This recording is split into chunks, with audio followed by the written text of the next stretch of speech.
That's a pleasure, but more than that, it's an honor to be part of this and to share with you guys some of my ideas. And please, whenever you want, stop me. If we can make this half an hour, 45 minutes together, where you ask me 20 questions and we just answer two questions, I think it's even better to make it more interactive as possible. So I will be more than happy to do that. I prepare like a presentation, so while I talk, we can see something of what I prepared. The first part will be much more instructional and about, let's say, the basics, and maybe more adapt to some junior level, let's call it like this, or youth level, and then we slowly go through special situations. Like Coach Matt said, I was lucky enough to travel a lot with basketball, like probably many of you guys, and I strongly believe that the best part of coaching is the people we met and what we share. So for me, networking is the most important part of my job. Here you have my email. You can reach me whenever you want about everything. I will be more than happy to participate in discussion, or even why not, if we can meet across the world and doing some camps, practices, or work together, I will be super happy to do it. When we talk about ball screen, for me, there is something super important, that overall, if for one moment we see the situation like not basketball junkies, but let's say that someone from the outside watch it, first point is that we put at least two players in a shorter space. And it's a strange situation because what you normally want, it's to create spacing. So the first point for me is to understanding that spacing, timing, and positioning for whatever aspect of the game we talk, for me, those are the most important aspects. And even now with my team, most of the times when my practice finish hands, I always think I should stress them more about spacing and timing, because those two are the keys for many of the offenses, but in basketball in general, because we can use the same concept in defense. There's no other way. The quality and the ability of our players, or let's say of us as coaches, of recognizes what the defenses present in front of us, and in what kind of timing you need to create your answers, that really make the difference. Because of course, I'm pretty sure that most of you and most of us, they had some players that don't have it, let's say, like a best quality, the timing of those answers. But maybe they are super skilled and they give you like the answer with skills instead of reading. That's possible. At the end of the day, what is important is performing. And I think it's part of our job also. And I want to say that that's another very important point. Part of our job, it's important to understand how many informations my players can digest. I can be the best clinic coach and say 300 out concept about pick and roll or about whatever you want. But if a player is able to digest only 4 concepts, then it was better to say those 4 concepts super well, super clear, instead of saying 25 million of things, even if those are the best things of the world. So sometimes even the ability of recap is super, super important. Of course, about defense. So we're speaking about reading the defense. When I say show, I use some words that maybe are not the same words that you use. When I say show, for me, it's like edge, okay? Drop, I guess everywhere is the same. Switch is the same everywhere. Ice or under is the same, okay? About ice and under, we are not going through it too much, because from my point of view, when you play ice, at the end of the day, it just changed the angles of the pick and roll, but then you will have the same answers that you can have when you play against drop, edge, flat, or whatever. And under, same. Because if you cannot get a shot under the pick and roll, then the rescreen will be a reading against another defense that are going through the main boxes. My goal today is to try to create like categories that can help you or can help me, because it did, in having like simple answers to each single situation. Of course, I remember we talked about that in a chat that Matt created with the Academy chat. Another thing that I think is super, super undervalued is the tools, or I guess the English word, it's the triggers that we can use to create more space. So just to go already at the beginning of this conversation into something practical, I know that my players suffer, my best point guard, let's say, suffer a lot more when he has to attack a trap or a strong edge situation. The first thing that comes to my mind, I'm speaking about senior players. I'm not speaking about youth players now. Okay, that's super important. But I need to help him. So I will use a trigger or a tool to make the defense being late on that edge in a way that it became, I don't know, a late show, a late switch. I force them to switch. I force them to defend that pick and roll with a weaker defender.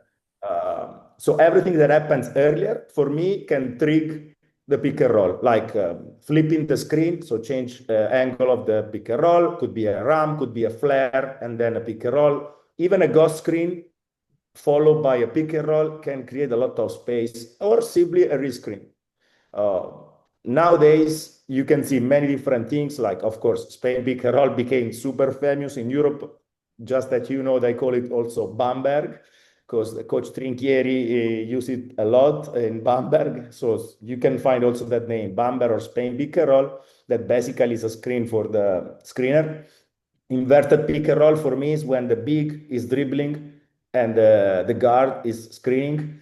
And in the last, I would say, 5 years, the tendency of screening with same position players to create also confusion is very big. So let's say a guard to guard or a big to big pick and rolls. That just to create sort of an history of what it was during the years.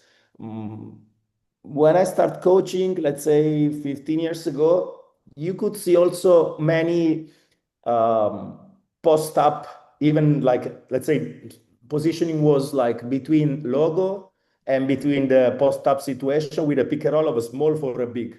Nowadays, I don't see that too much. In Europe, the logo pick and roll, we call it Nash. Because, you know, in transition, when Nash was sprinting the ball so much on one side and then create to play that pick and roll very deep on the close to the baseline. But nowadays, honestly, the tendency is to use more like, for example, ghost screen guard to guard that are very tough to defend, especially because everyone is a shooter now.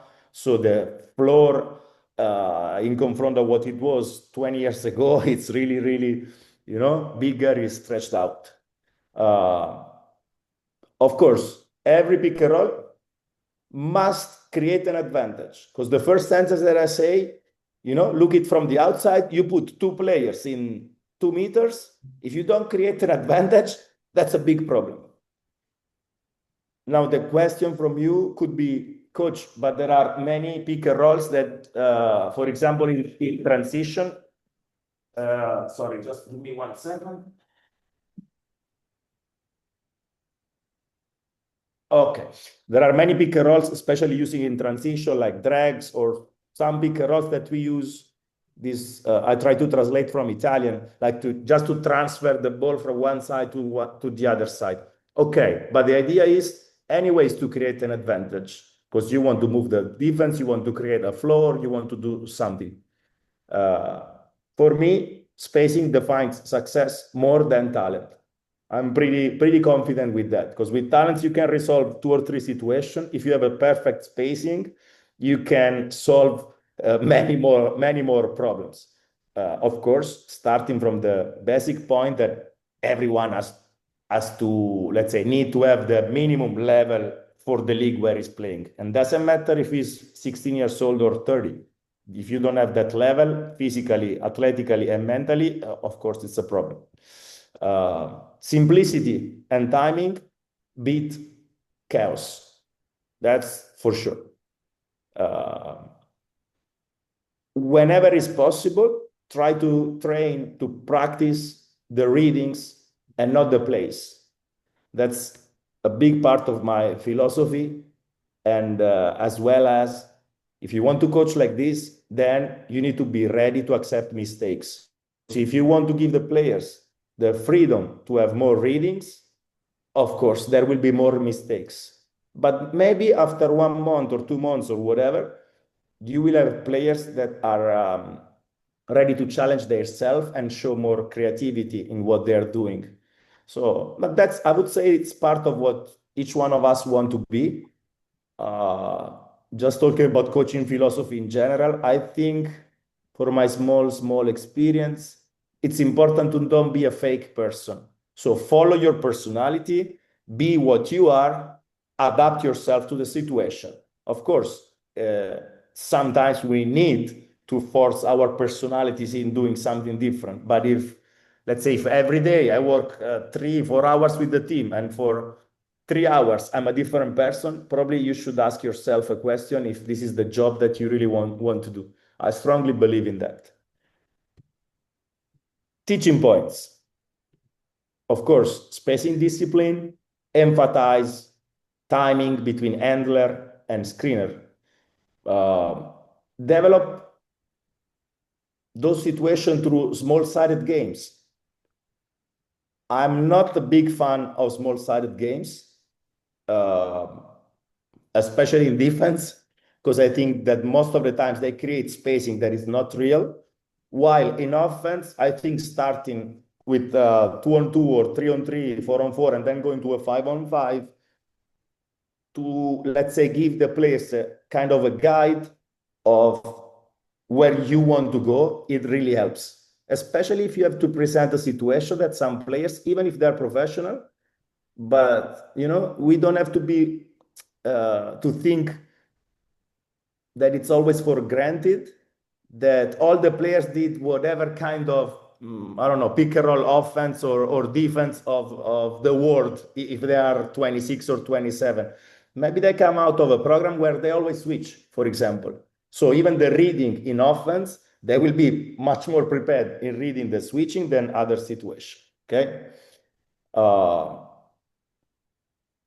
For me, it's super important to be offensive, to be giving always the defense the feeling that I'm really attacking.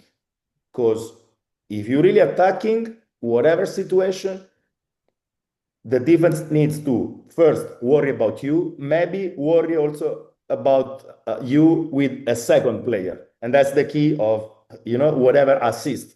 Because the assist comes out when two players take care of you, take care of the ball. If the ball is not aggressive or if it's not a menace, it's a big problem. My suggestion, as I said at the end of the other part, is to try to find inside our own, and for each one of us is different, philosophy, especially in teaching the pick and rolls offense. Find few keys, let's say non-negotiable. I hope that the words are correct. Because again, if you give 25, it's difficult. For example, for me, those are the first 3 steps that you do are super important. And you have to do this, give to me 200%. You go for a screen, for a ball screen, first 3 steps, super fast. You roll, first 3 steps, super fast. You decide to pop, super fast, at your best. Because I'm confident, at least in my philosophy, that that's the moment where you can really create a difference. Also, in other special situation, after you can decide if 2 or 3, depending by the team and the personnel that I have. For example, if I have someone that is a really a super big guy, maybe I would say 2. But you can adapt this philosophy to whatever. For example, just go off topic 1 second. You have a shooter, for me, floppy. if you do two steps super quick, then you can either stop, come back, stop, freeze, go again. But the first two has to be like super quick. Transition game. My team just got the ball. First three steps, run like crazy. Then think about the ball. Okay, that's part of my philosophy. Each one of us can have a different one, but I would not go in having, let's say, 10 keys. When you have three or four, from my point of view, that's more than enough. I would use some words that normally are for me are normal, sorry, but maybe not. So I want to share with you. When I call shake pick and roll, for me is a pick and roll with two players in front of the ball. So the usual pick and roll with a shake positioning is a pick and roll played at the guard position. Okay.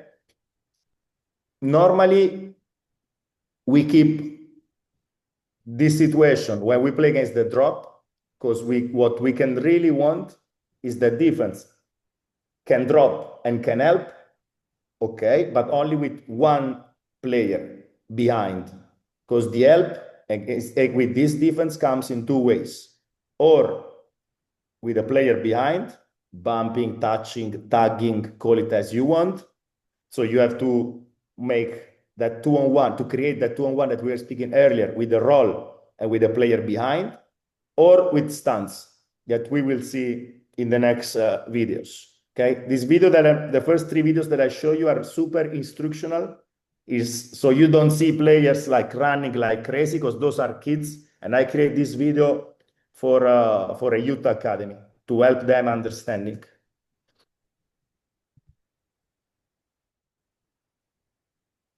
As you see different solution. So if you are offensive, you can do a pull-up. Then the roller has to roll as quick as possible behind the line of the player dropping. Bump, 3-point. You can use a veer screen if the bump is too deep. If the bump has to follow easy open a pick and pop trees. As well as if the bomb goes too much high, you can really cut even if it's behind. And then you have to play against what we call next defense, against the stunts. For me, against the stunts, it's super important to involve as you want, but the two player sides. I prefer, if I have to choose, to cut always the player from the corner. Most of the coaches, they like to to cut with the player at the 45 angle. I would say that that's also effective. It's super important. If somebody's stunned in defense, we have to create another 2-on-1 against them in the opposite side. Can I ask you a question, Coach? Sure. So if the ball handler is going towards the two-man side, you just mentioned you either have the corner cutter or the 45 cutter. When you coach that, is that something you make a rule on, or is that something you give your players the freedom to determine as far as who the cutter is? Okay. I will answer in two different ways, Matt, because I think when I was coaching youth teams, honestly, you have to create those situations like a real habits. So I would have start with, for example, simple spacing, even without screen, using the baseline, like baseline cut just to open the floor. When I coach with men's, normally I have at least 2 or 3 practices where I can focus even on our systems that ends on a shake pick and roll, and I can manipulate the offense, putting, for example, my worst shooter cutting and the best shooter doing that move. Right. Okay. Okay. Sometimes, just to give you the idea, what I did is instead of doing that cut that you see from the baseline, okay, I would even put my worst shooter, that if he's a worst shooter, probably is at least a good athlete, already on the baseline in front of the ball to avoid his player to help and to create on a strong side when we are with 2 players already a one-on-one where if somebody stunned, my best shooter has to be free. If not, there is no stunt. If there is no stunt, I have a pull-up or the normal reading. Okay, I gotcha. don't know if I was able to answer you properly. Yeah, perfect. Thank you. Okay. So when we play against show, of course we have to go a little bit through player personnel and not only just to what we like or what I like. Because the biggest difference for me is if you have a role player, a player that really needs to roll to be effective, or if you can use a player that can play a short roll or even a pop. Pop is more difficult to find, of course, to have a big that is so good defending, rolling, and even shooting threes. We are speaking about that we are very lucky. But let's say that some players they can have a real ball free throw line shot after a short roll. I prefer to play the short roll. But anyways, let's say that what we want to involve is always the side with two players with some move. Still putting the same concept that we use against another defense. Because if not, I was going against the first thing that I said. I need to create categories and to give players less informations and not 200,000 information. So against an aggressive defense, we always try to involve the players with two main players, because most of the teams, actually, I think everyone helps with the players where you have two players involved. So if you make a roll deep, I want to open up the third player that you can see in the first diagram, position 4, and then we play the 3-on-2 on the right side of the screen.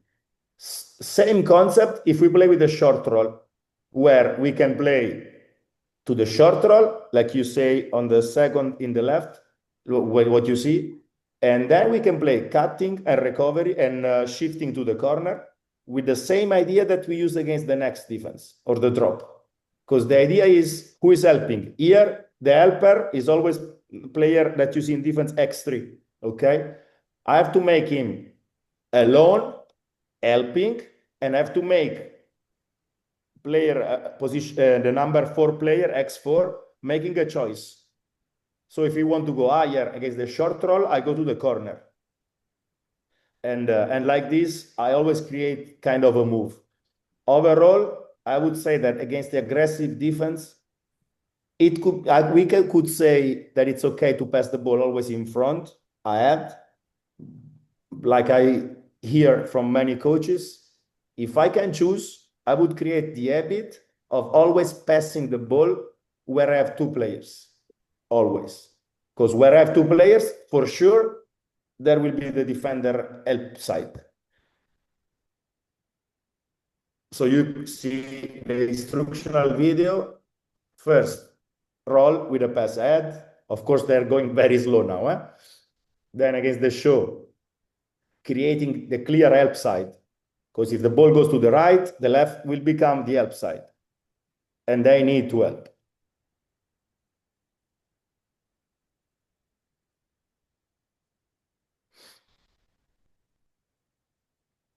Short roll, cut, and create 2-on-1.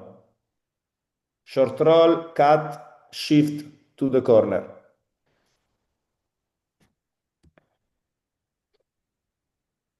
Okay, a little bit more complicated could be, depending by the personnel that you have, when you play what I call the elbow pick and roll. Let's say the typical pick and roll that you have out of an arms situation. For me, elbow is when you have one player in front of two players behind. But still, what I want to do is just to adapt my offense and not changing it completely. Okay? So against drop, I always watch behind. This time, for sure, because if they're not crazy, they will not stand with one player in front. So now, for example, X3, in that situation, if I put my position 3 player in the corner and he's a shooter, X3 will never stand because that's too much an easy 3. It's super important that out of this situation, on the second diagram, you see also short roll, but I'm not a big fan of short roll in that situation. Normally, even if I have a short roll player, on the systems or on the spacing where I know that I have two players behind, I always ask him to roll. Because if you roll deeper in that situation, there will be always someone bumping, tagging, or call as you want. And from there, we do the easy reading behind. Nowadays, a lot of teams, including me in defense, I prefer to bump with the first player and not the last one. But of course, you can find someone keeping the last concept also against the drop. So first idea, always run behind or in front of the drop line. 3 point from the corner if the bump comes from the last one. 3 point from the top if the bump comes from the first. Against show, now it's where to the young players we need to teach the technique of making these passes. Because while in a shake pick and roll, you already find two players in front of you if you want to pass the ball in front. Now we need to teach, and each one of us as the techniques that you like the most. For example, I like the back pivoting, because now position one player with the ball, play the pick and roll, go to the right side. We want him to pass the ball to the two-man side, because the help for sure is coming from the side where number 4 and 2 are helping. And it's important a technique for position one to pass the ball back and to create again exactly the same situation. Could be with a short roll, yes, of course. But the idea is to create a 3-on-2 as quick as possible to the side where we have two players. Sorry. What I want to say also is that another advantage of, it's my opinion, of sending the ball on the two players side is also that automatically you will have the help side that now become with just one player. So if you manipulate the offense, for example, if you have a 4-man that is a shooter, you put always the shooter on the two-player side and the smaller player on the one side. That means that when the ball goes to the side of 4 players, 4 and 2, on the other side, they can help you only with one player. And it could be the smaller defender. It also gives you an advantage, and you do not have to change many things if they do, for example, a switching defense. Because then switch here, switch there, you will have a big against the smaller player.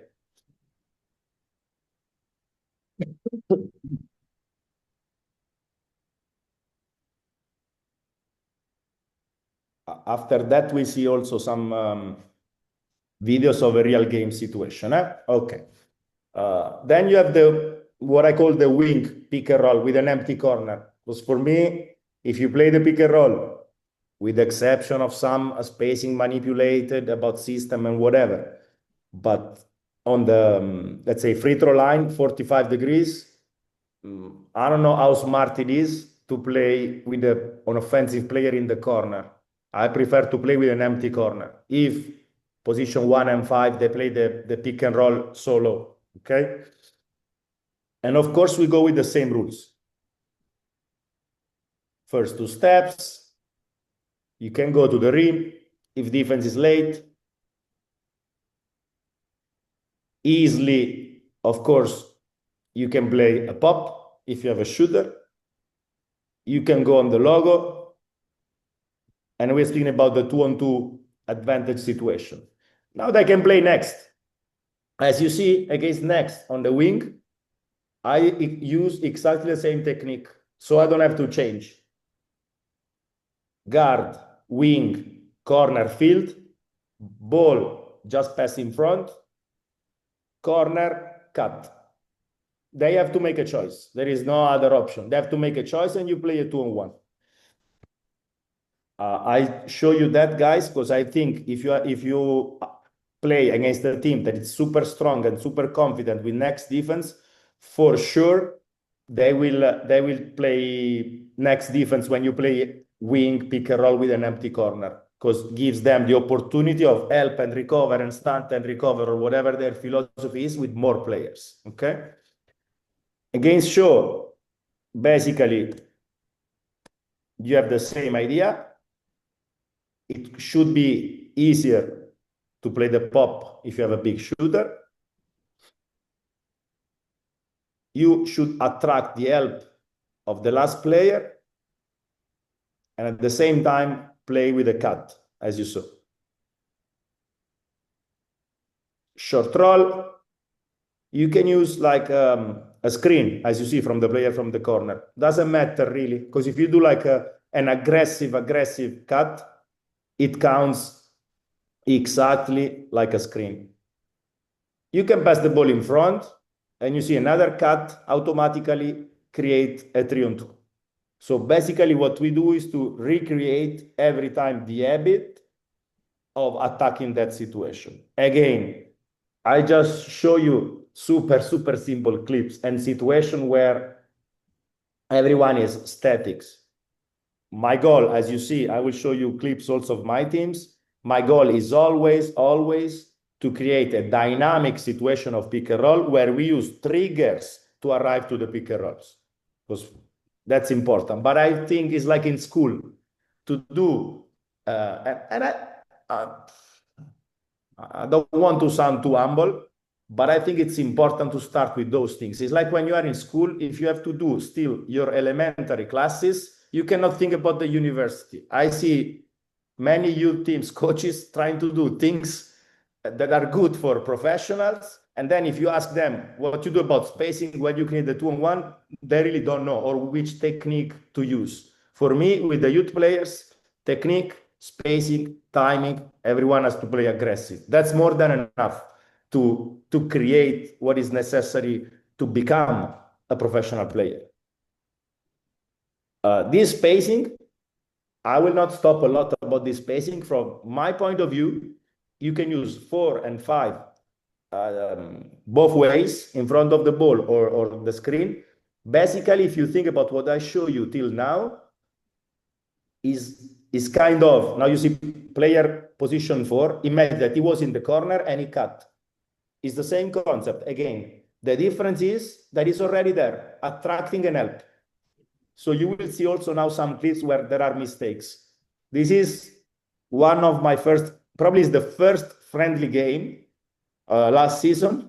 And you can really see also some players that are angry because of the reading of his teammates, okay?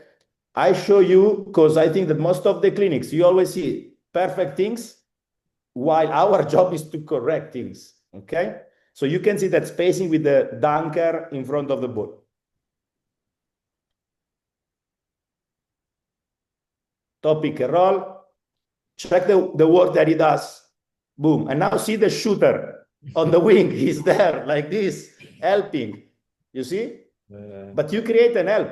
And imagine that this player, and this was the best shooter of my team, his player has to go to help inside, okay?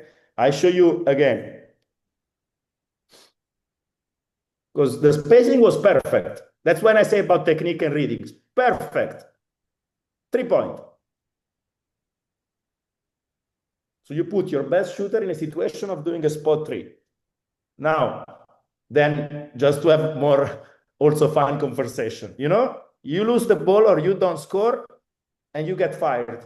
But that's our word. At the end of the day, what we have to create is to create as many situations where we know we have a high percentage of scoring as possible. Then to put the ball inside the basket is not my job. I can improve the technique, whatever, but then there will be a moment, and also there will be a mental moment that is tough to handle. Here you see, this was my season in Ecuador. You see how much I put this to show you guys what's the difference between you do something because I told you, or you do something because you understood what we want to do. Check the baseline player now. He's already going, but we have to change the corner. And he's still back.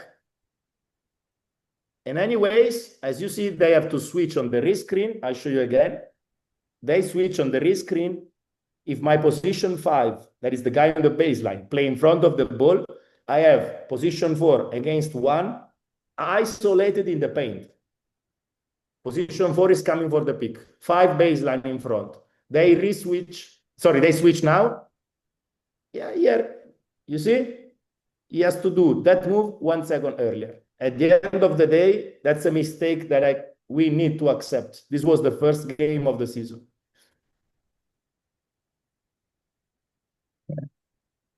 I don't want to stop too much talking about switching.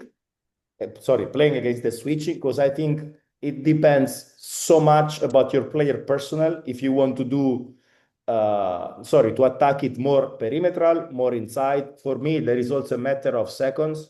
If you go under 7 seconds, I don't think it's a smart move to be in needing of another 2 or 3 or 4 seconds to pass the ball to your big, but you should have a philosophy and a system to help your small player beating the advantage that you have on a mismatch perimeter. Okay.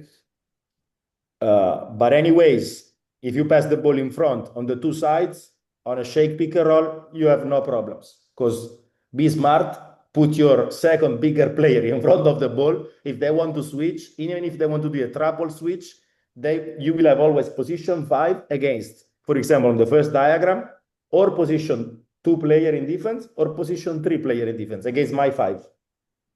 I can live with that. Okay. If he's behind, same idea. Now I put it behind because I want to pass the ball against aggressive defenses, and I count an aggressive defense, also an aggressive switching on the 2 side players. Okay. I just put here an idea that I like to do. Use the ghost screens, because sometimes I'm sure that you guys also live what I'm going to tell you now. There are some games where you really feel stuck, and you play against those teams that are really like switching. And it's not only the technique or the tacticism, but it's also that they make you losing a little bit of confidence and flow. Sometimes to play a ghost allow you to create first a surprise, second confusion, switching, not switching. And if you play this with a shooter, you will see some clip about that.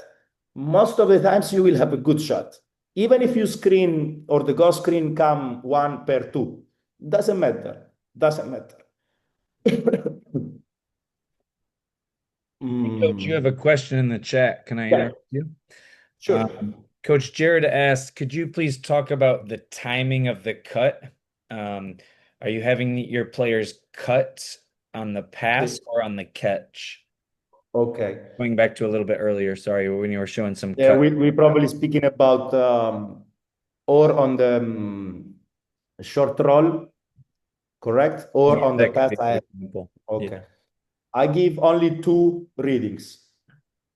If the defense goes a lot earlier, I use the word, sorry guys, sometimes I try to translate from Italians, but maybe gives you the sense, my words.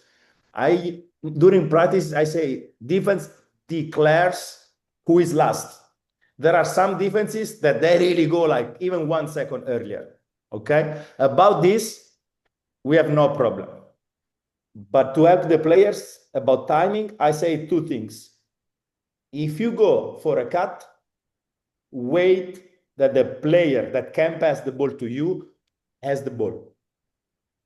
Don't cut on a fly, because the risk about the spacing that we saw, and that was a super good question, the risk is if you cut when the ball is flying, the risk is that you are not in a good passing corner when your teammate can pass you the ball. Honestly, if your philosophy is not to cut to get an advantage, but your philosophy is to play always a screen instead of a cutting, I think it doesn't change a lot. But if you want to play with cutting and not screening with that player, we're speaking about the corner player. For me, has to cut on the catch. Okay, thanks, Coach. Okay.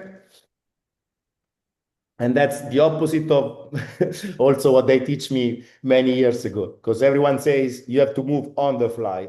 But I think that it's correct.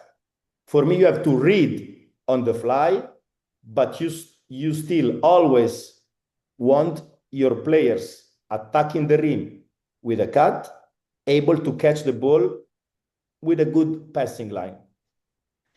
On the diagram that you see lower, where I put dunker, you could see what I said on the video that we saw when I was coaching in Ecuador. Okay, that you can attack using the 4 player on the dunker position. If they switch, again, you can easily attack that mismatch. Of course, when you have to attack the wing pick and roll, I put here some NBA videos, but doesn't change because it was easier. For me, you always have the biggest advantage just to stop and pass the ball to the big. Switch, ball inside, stand, 3-point. Then each one of us has a different philosophy on, I don't know, weak side action on the post-up situation, or you would like to play, I don't know, whatever you want on the strong side. Switch, ghost is super, super effective to slip the screen against the switch, because it allows you to run behind the defender. Now you see, this is my team now. You see shooter, ghost, 3-point.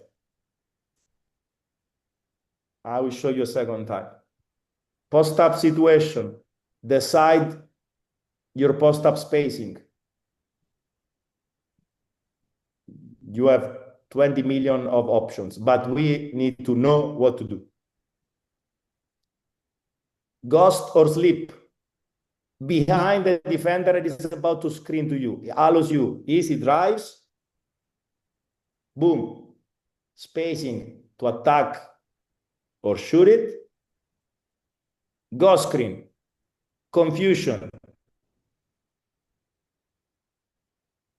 3-point. Okay, now me, that guy is the best shooter of my team. And it maybe is not so skilled to go dribbling, but at the same time, to have that shot for me is something that I accept. Coach, you have another question in the chat? Sure. More about a technique question. Does it matter if the roll is a drop step or a spin off, or does it depend on different situations? Okay, I will answer you, let's say, book-wise, and then I will answer on what I think. Okay. Book-wise, I would say that you spin when you are with contact. If there is a contact, spin for me is good. Okay. But I'm speaking book-wise. Why? Because it allows you to increase probably the line of between you and your defender. So it gives you like more chances about that. If there is no contact, or for example, you slip the screen, or for example, you already, because there is another mistake that most of the defense they do when they want to play aggressive. Okay, most of the teams they go too early on playing the edge. Now my point is, if the edge is played 1 second earlier, and 1 second seems like a small time, but for me it's a big time, and you go edging before we are even attacking the pick and roll, my point is, why you want to spin? You just have to run into the position where you can catch the ball. Then if you are a shooter, if you're a roller, if you are a half distance shooter like Logo, for example, on side pick and rolls, out of the books, there are some players that they cannot do one version or the others, because they probably were taught just to do the spin, and they will spin every time. So what we have to do is at that point try or to be the strength and the time also to teach them what we want or we think in our offensive philosophy that can work, or we can, let's say, correct the technique. For example, in spinning, depends a lot for me where you put your weight, in which foot you want to use to do the first steps. When we're speaking about players that are like, I don't know, 6'10", is not the same when you're speaking about players that are 6'3", when we talk about that matters. Also because the bumping and the contacts, they play a big role. But to do a recap, for me, contact, spin, no contact, or reading, just go as quick as possible. Got it. Thank you, coach. Okay. Now you see all, those are my teams.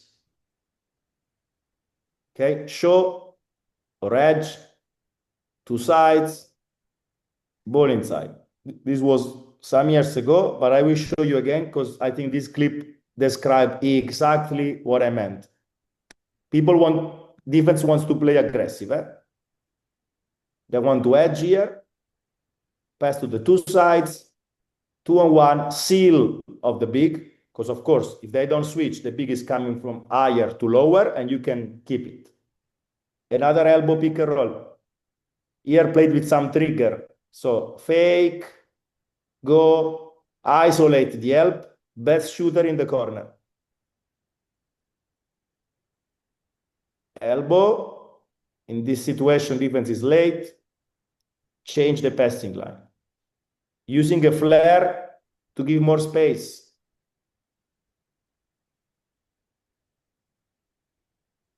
So big has to play the drop. Here my big scores, but as you saw, he could even do an extra pass. Same idea. In that situation, player 4 was in front. I want to show you this because this was a season where I had many troubles. So instead of playing a zip pick and roll, typically, let's see, position 4 is the one that is playing this first screen. Because I wanted position 4 to play in front of the ball.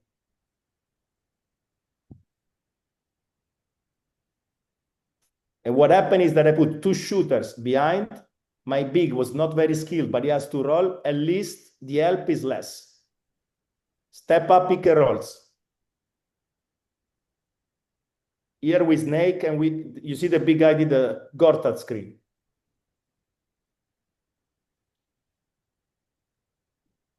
Ramp, that also could be interesting when we're speaking about triggers, because this part is also about triggers. Okay, now here, position 3 is the best shooter, and this is the big. We wanted to play a flare, but all night long, they were playing like this, risking even the cut of position 3.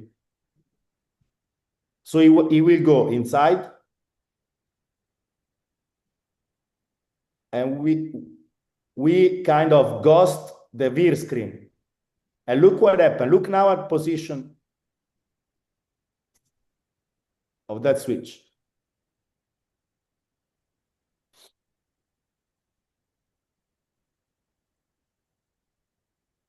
Then when I say about performance and reading, here my point guard is skilled enough to split the screen, to split the edge. Okay, if you can do this, life is easier for sure. Now, last year, this is from last season. Last year, we start playing many double high pick and rolls with position 2 players, 1 and 2, that they were, let's say, the most dangerous players on the 3-point line. And many times, defense don't know what to do.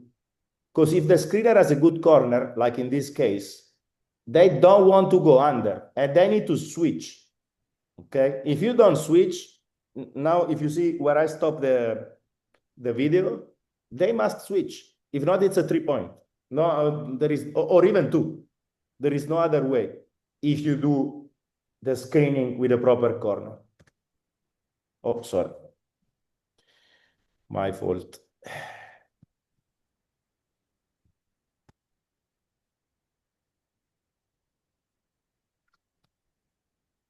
Let's go to that one.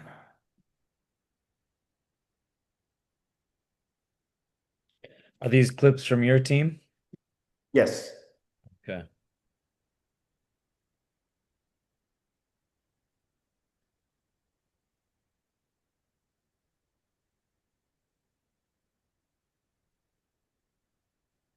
You see? See now, this was position two player, the import player that I got. See, okay, they try always to bump, to do, everyone was super, he was the best scorer of the league. So everyone was so involved in this defense. And look at the point guard now.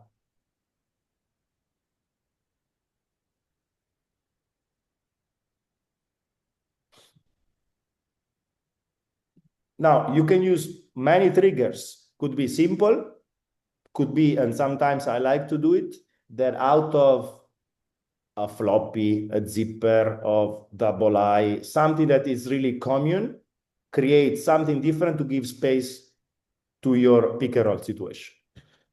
Ah, sorry guys, I did it again. All good. I'm a disaster. But we are there.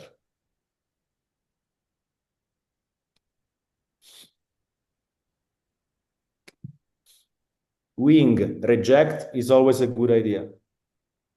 Actually, I forgot to say something super important for me. When I say that the beginning of this conversation, ball handler has to be always super aggressive, it means that every time you can, every F word time you can, you need to be dangerous of attacking the reject every time. If not, you already give the defense an advantage.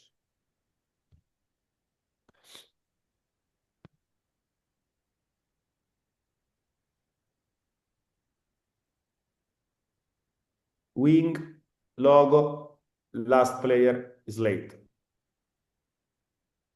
We try to play a Spain pick and roll on the side, proper spacing, 3-point. The last clip show why for me it's important to play not on the system, but respecting always the reads. Because you see that everyone is doing something now, or shortcut the distance for the shot, or going behind the ball to avoid the help.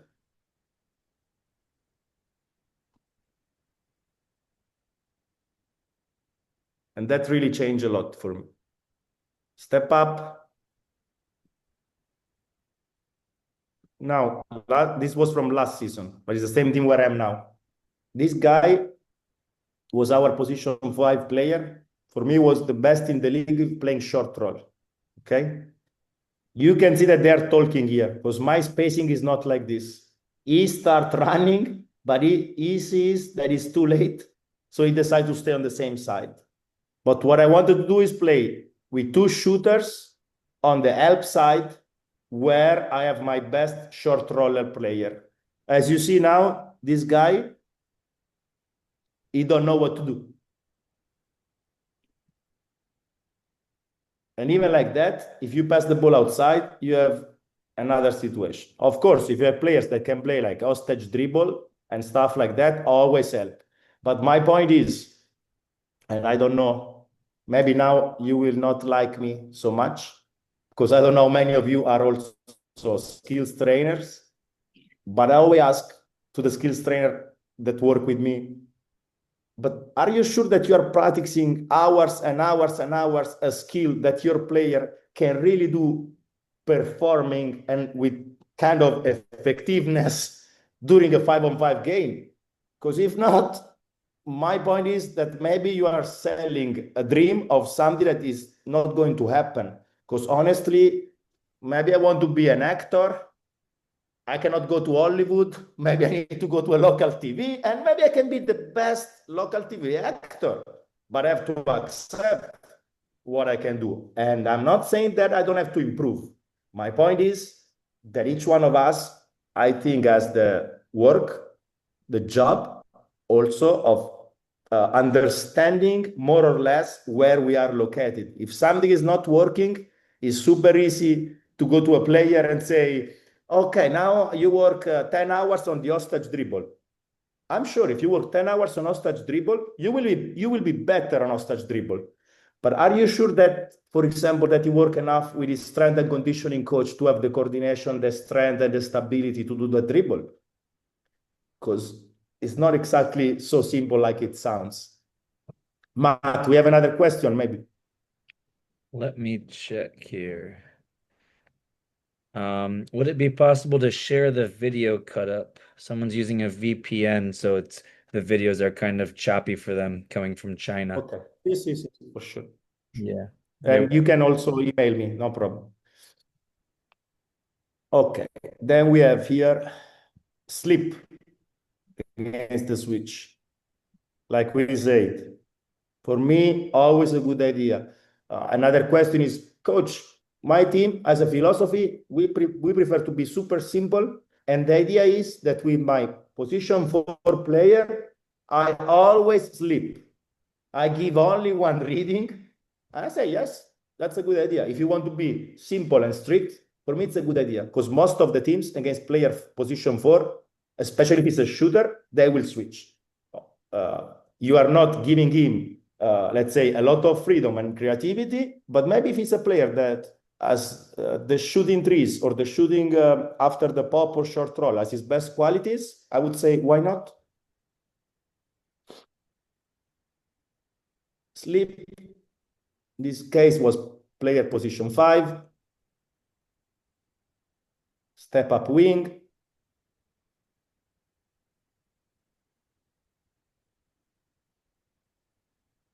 shake pick and roll.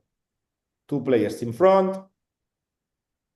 I don't know if you see, just to stay in the same concept. Okay, see this guy and see how much it changed. Just the idea that is going in front of the ball. Look the spacing now. 2-on-1, because this defender now it's too close to my shooter. This has to be 2 points, or yes, or yes.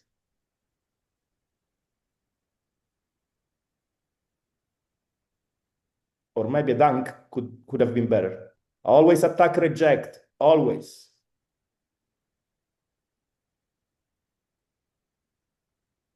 Another step up, even out of a shake. Okay. Top pick and rolls. Always attack, reject.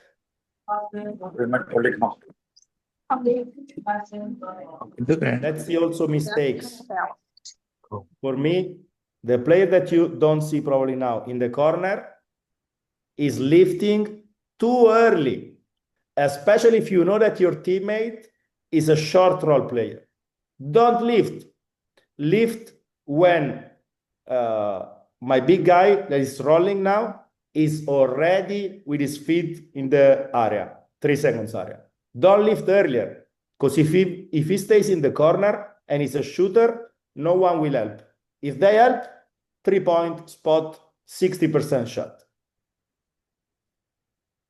You see him now. You see that for me, he lifts too much.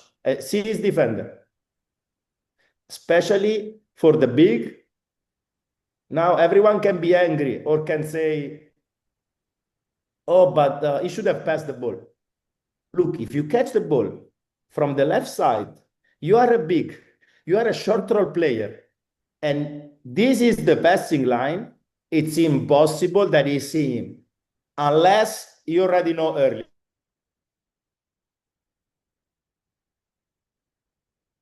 And maybe with this part of his eye, he can see the pass.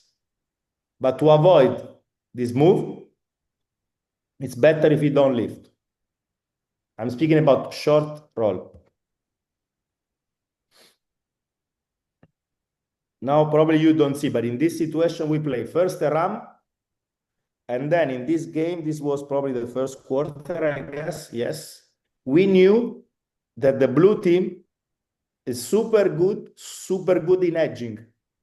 So what I did, it was to play the beginning of the game where everyone knows that whatever system, we always flip the angle of the ball screen at the last second. Look what happened.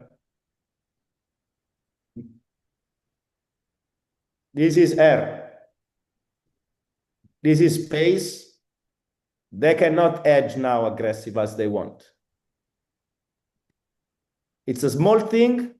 No, for me, guys, it's not a small thing. It's a big thing. Because look at the distance now.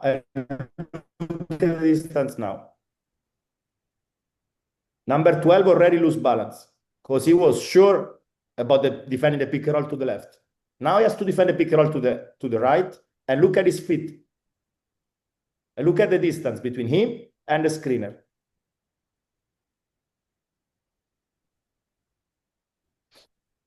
Then here they also pass, but this guy is super talented and he could score. Gortat screen. If you are lucky enough to have one player that is so much a team player that accept to don't go for the roll or for the ball, it's super, super effective. Because to avoid the last help, change your life, because this is an easy layup. Against flip. This time, I think this was the second half, yes, third quarter, we decide to play a similar situation, but we position 4 instead of 5. So when he goes, sorry. Mamma mia.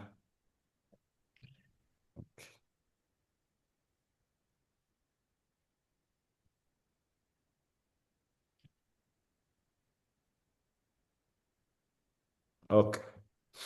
Position 4 goes, change corner, late switch, super late switch. 4 is a shooter, 3-point. Same idea. First ram, and then pick and pop with the foreman. Same. Without flipping. Now, see how much make the difference? Teaching or reading. So this guy has to be in front of the ball because we are playing with the baseline pick and roll.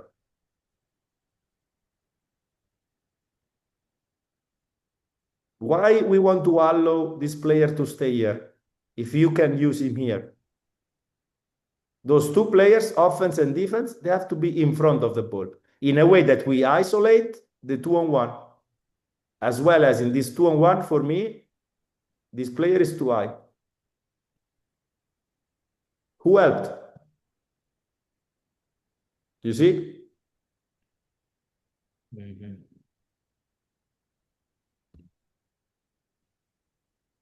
Now we play a Spain pick and roll with position 4. And you can say, coach, but with position 4, they switch. Yes. But out of the books, again, sometimes if you play something unexpected, especially the first time, has also a little surprise effect, and it can work. Because, of course, with position 4, it's easier that you allow the defense of switching. And on Spain pick and roll, switching is sometimes tough to attack.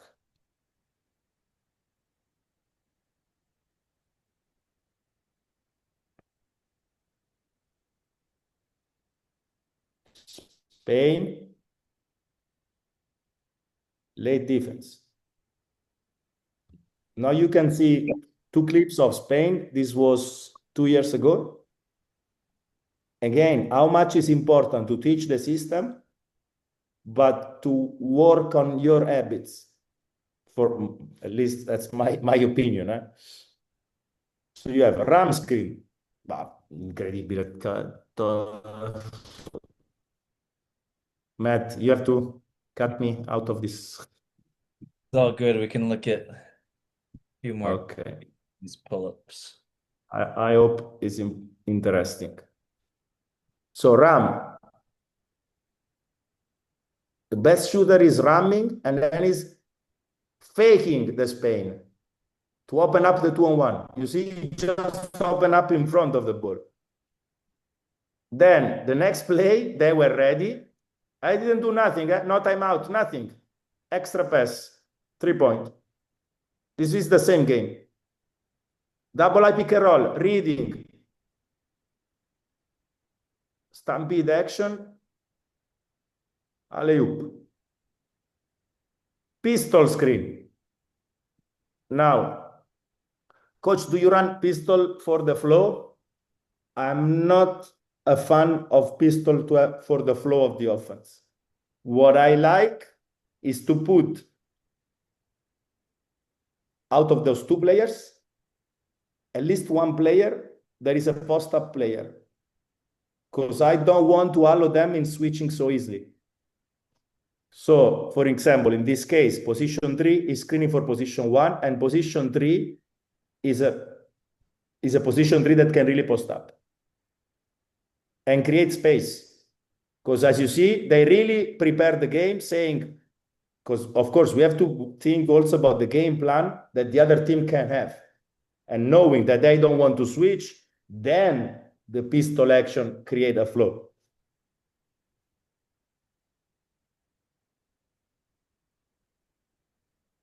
Or another trigger, use a screen away to give more space to the ball. And position 5 as a point guard, as you see. 2 pick and rolls in a row. Coach, how many times you play this situation? Normally, maybe one in a game, maybe one each 3 games. Because of course, it's easier to defend if the other team can prepare the defense. Because double pick and roll like this is very tough to defend. But this was, as you see, first quarter. This is last season, so I don't remember exactly. Maybe it was after a timeout, so it was probably an ATO.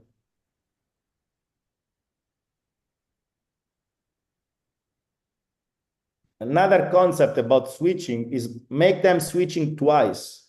They switch on the first one. Position 4 is on the ball. Position 5 come to screen to have the worst defender on the ball.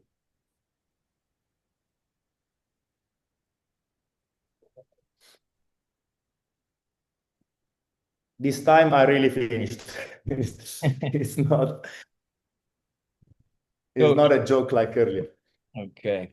I have a question for you. With Gortat screens, which coverage do you usually teach that against for a coverage solution? Okay, normally I think the first and more important, of course, we should need another clip talk about that because I didn't go through another defense that now it's very common. There is I call it show and plug or edge and plug, where the defense sent a strong edge and the smaller player try to pass, in between, but protecting the area. In that situation, if you have a big that is able to flip, sorry.